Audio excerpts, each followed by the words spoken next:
El 26 y 27 de enero, el laboratorio Celtis consiguió reunir por primera vez en España a las dos especialidades, neurología y psiquiatría, para presentar las últimas novedades en las enfermedades del sistema nervioso central.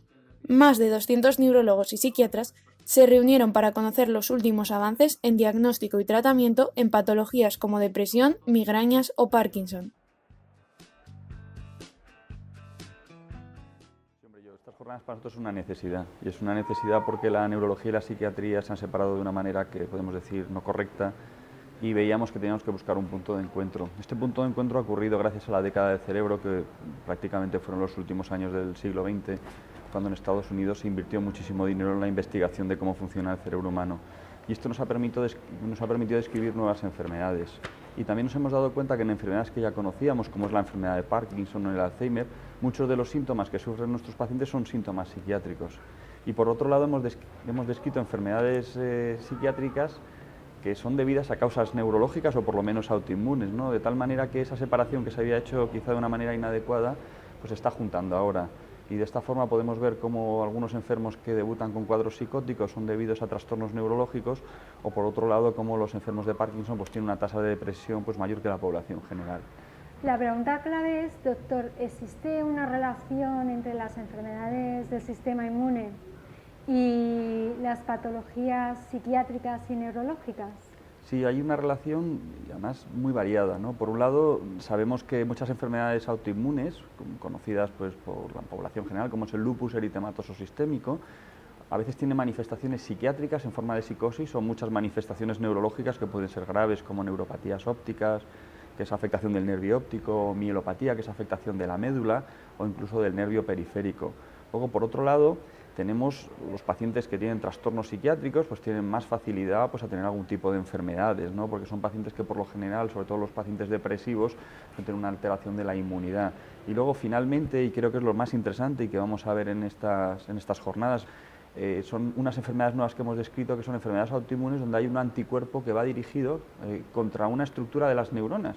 Y al bloquear ese receptor de las neuronas cambia la conducta del paciente. Entonces, es un marcador que se puede determinar en la sangre. Es realmente interesante porque son pacientes que empiezan con trastornos psicóticos, es decir, pues empiezan a decir que les quieren agredir o tener problemas en casa porque tienen conductas que no son adecuadas, que no son las conductas que ellos tenían previamente, y en lugar de ser debido a un trastorno psiquiátrico clásico, como puede ser una esquizofrenia, son debidos a estos anticuerpos que van contra este receptor en MDA y se pueden determinar en la sangre y en el líquido cefalorraquídeo, hacer un diagnóstico y poner un tratamiento distinto.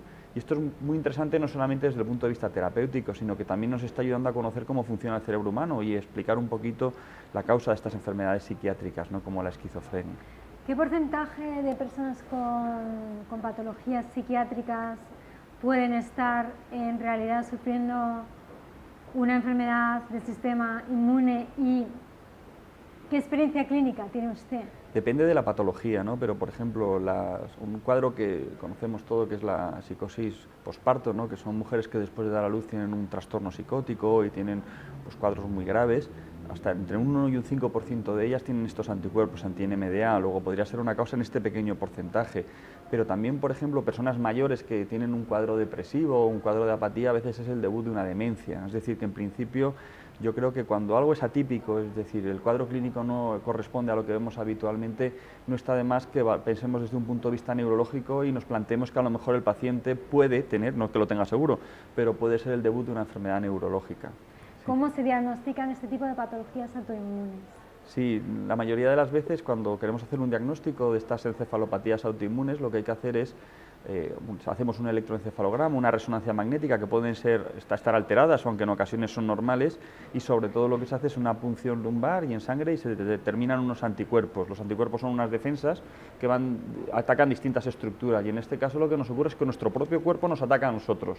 Entonces se crean estos anticuerpos que van dirigidos realmente en lugar de contra un enemigo, contra nuestras neuronas, y ese bloqueo de las neuronas es lo que produce los síntomas. Entonces nosotros somos capaces de detectar estos anticuerpos y hacer el diagnóstico de esta enfermedad y poder tratarla, que es lo más importante en medicina. Un paciente que tiene un diagnóstico que no ha respondido a los antipsicóticos y que ha presentado determinadas crisis psicóticas, ¿merece la pena que vaya al neurólogo a hacerse este tipo de pruebas? Si el trastorno psicótico se acompaña, por ejemplo, de crisis de epilepsia, de movimientos raros con las manos o con las piernas, o que le sube y le baja con facilidad la tensión arterial, o que tiene episodios en los que se queda quieto sin moverse. En principio sí que sería interesante el valorar estas entidades. A veces no está de más pedirlo, porque en el fondo es una analítica y nos aseguramos de que no tengan otros cuadros, ¿no? La insomnio es una patología muy infrecuente que puede llegar incluso a afectar entre un 10 y un 30% de la población y tiene una relación directa con la migraña, y este es un aspecto muy interesante. Por un lado, los pacientes que tienen insomnio tienen mayor riesgo que se cronifique la migraña. Que se cronifique una migraña representa que una persona tiene más de 15 días al mes un dolor de cabeza, que es absolutamente limitante. Con lo cual, muchas veces la manera de tratar adecuadamente a nuestros enfermos no es tanto empeñarnos en tratar la migraña, sino tratar esta comorbilidad que puede ser el insomnio. Recientemente vimos que además los pacientes con migraña tienen una incidencia mayor de un síndrome que se llama síndrome de piernas inquietas, que es la necesidad de mover las piernas porque tienen un dolor, unas molestias por las noches de estos enfermos. Y probablemente esté todo relacionado con cómo funciona el cerebro del migrañoso por una alteración de la dopamina, que justificaría cómo una persona puede tener estos dos cuadros. Y es muy interesante porque si tratamos el síndrome de piernas inquietas, el paciente descansa mejor y también puede mejorar la migraña. Y por otro lado, también es verdad que la migraña en ocasiones, cuando es muy frecuente, puede despertar al paciente por la noche o puede dificultar el sueño del paciente, con lo cual produce el insomnio. Pensamos que es una afectación cortical, hay una onda que se llama onda de despolarización, y eso produce una afectación en el funcionamiento de la corteza de los pacientes migrañosos que justificaría todo el cuadro clínico, por lo menos el comienzo del cuadro clínico, aunque para muchos de nosotros el comienzo realmente está en el hipotálamo. Por eso están empezando a estudiar fármacos inmunomoduladores, ¿no? Sí, esto es porque una de las fases de la migraña se libera sobre las meninges y los vasos, y además esto está fuera del cerebro, fuera de lo que llamamos la barrera hematoencefálica, una barrera que protege al cerebro de los tóxicos. Fuera de ello se libera una sustancia que se llama péptido relacionado con el GIM de la calcitonina. Eso tiene un nombre muy raro, pero esta sustancia produce la inflamación. Y es una cosa espectacular porque hemos creado unos anticuerpos diseñados que van directamente contra este péptido, entonces lo bloquean. Utilizamos como unas defensas falsas hechas fuera, en el laboratorio, con unas células, y estas defensas van directamente contra el péptido relacionado con el gen de la calcitonina o contra el receptor, lo bloquean y consiguen que mejoren los pacientes migrañosos. Lo que más nos ha llamado la atención a la mayoría de los que nos gusta y nos dedicamos especialmente a mejorar la calidad de vida de los pacientes con migraña es que entre un 20 y un 40% prácticamente no tienen dolor de cabeza. Que esto es algo muy llamativo porque la mayoría de los tratamientos preventivos que poníamos habitualmente conseguías una reducción de más del 50% de los días con dolor de cabeza, pero estos resultados de que el paciente prácticamente no tenga dolor de cabeza son especialmente significativos. Pero sí que va a mejorar mucho la calidad de vida de nuestros enfermos, que realmente sufren muchísimo. Es la séptima causa de discapacidad según la Organización Mundial de la Salud. Luego tenemos que seguir luchando para mejorar la calidad de vida de los pacientes. Me interesa tanto la neurociencia y el cerebro por cuanto es fundamental su conocimiento para una mejor comprensión de las enfermedades mentales y de las funciones cognitivas, atención, percepción, memoria, inteligencia y lenguaje. Parece indudable que el sistema inmune juega un papel importante en ciertas enfermedades, sobre todo aquellas que tienen un origen genético o donde los genes influyen mucho, entre ellas la psicosis, la esquizofrenia, los trastornos bipolares, los trastornos del estado de ánimo, las depresiones. En realidad, el objeto de la medicina no es tratar los sistemas inmunológicos, lo que sea, sino la persona. Y la persona incluye todo, incluye naturalmente el ambiente biológico, psicológico y el ambiente social. Pero sí que es verdad que hay una relación entre determinadas patologías psiquiátricas y el sistema inmune. Sí, sí la hay y habrá seguramente nuevas fronteras que se abran dentro de pocos años sobre este asunto. ¿Vamos al mismo ritmo de investigación en España que en Estados Unidos sobre este asunto? Hasta ahora hemos andado un poco a la zaga en España, por motivos varios, entre ellos políticos, económicos, etcétera, etcétera. Hay motivos para ser optimista de que adelantaremos mucho en los terrenos de la enfermedad mental y la enfermedad neurológica, de que conoceremos más todavía el cerebro y que las grandes plagas de las enfermedades mentales, las enfermedades neurológicas, podrán dominarse. Bueno, yo creo que en este momento la separación que ha habido durante muchísimos años ha sido bastante artificial, porque en realidad tanto las enfermedades neurológicas como las que se denominan neurológicas como las que se denominan psiquiátricas, pues tienen un nexo común que es el cerebro, ¿no? Y hoy día pues merece mucho más la pena hablar del concepto de neurociencias, ¿no? Y luego hay un gran terreno común, ¿no? Y quizás por eso fue por lo que le dimos ese título de Sin fronteras en neurociencias, ¿no? Porque esas fronteras entre lo neurológico, lo psiquiátrico, cada vez van estando pues más difuminadas, y indudablemente las enfermedades que se denominan neurológicas tienen un correlato emocional, las enfermedades que se dicen psiquiátricas tienen una base en el cerebro, y hay algunas enfermedades como el Alzheimer, como el Parkinson, que tienen síntomas de las dos esferas, ¿no? Vuelvo a decir que muchísimas de las enfermedades tienen un terreno común, y a veces lo que simplemente ocurre es que el paciente llega por una puerta de entrada, ¿no? Pero que podría haber sido la otra. El paciente puede llegar por la puerta de entrada de unos trastornos de conducta y luego lo que tiene en realidad es una demencia frontal. Un paciente puede llegar por la puerta de entrada de un trastorno del movimiento y sí, puede tener un Parkinson, pero además pues no sé, un delirio, unas alucinaciones o haber iniciado un juego patológico simplemente por la enfermedad, entre comillas, neurológica. Por lo tanto, yo creo que la palabra ahora, y va a seguir siendo cada vez más en el futuro, es colaboración. La otra cuestión es que se va viendo cómo hay un componente inmunológico en muchas enfermedades psiquiátricas clásicas, como por ejemplo la depresión, ¿no? Y cada vez se va viendo que hay un componente inflamatorio en la depresión, en la esquizofrenia, o incluso vínculos entre cosas que teóricamente parecería que tienen muy poco que ver, como la flora intestinal y la depresión. Entonces, pues toda la flora intestinal, lo que se denomina microbiota, en este momento se está viendo que es un elemento importante en determinados cuadros depresivos, ¿no? Justamente a través de mecanismos de inflamación inmunológicos. Es decir, que esto, que es muy, muy, muy reciente, está abriendo unas avenidas enormes a la investigación, a la mejor comprensión de las enfermedades y probablemente también a mejorar los tratamientos que tengamos disponibles.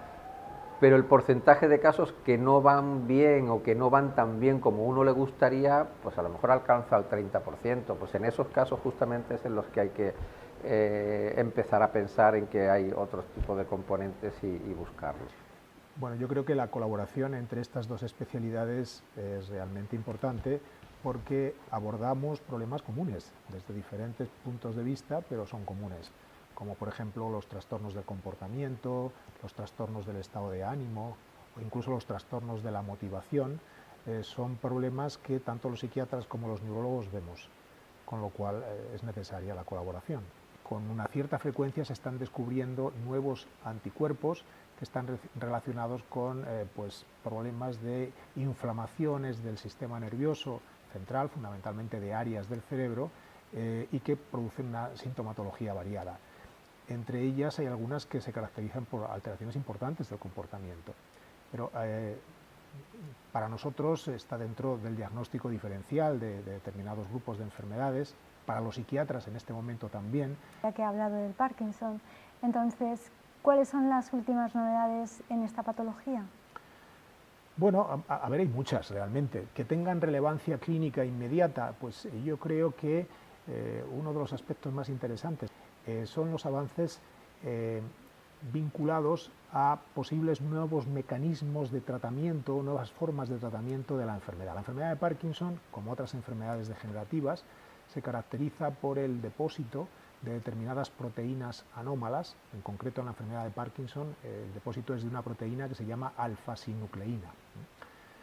En el momento actual, mediante el desarrollo de determinados anticuerpos monoclonales, es posible fijar y probablemente eliminar, al menos parcialmente, esas proteínas anómalas, con lo cual se abre un nuevo concepto de tratamiento en la enfermedad de Parkinson, la inmunoterapia dirigida específicamente a eliminar o al menos a enlentecer la progresión de esta anomalía básica que es el depósito de las proteínas anómalas de la alfa-sinucleína en la enfermedad de Parkinson.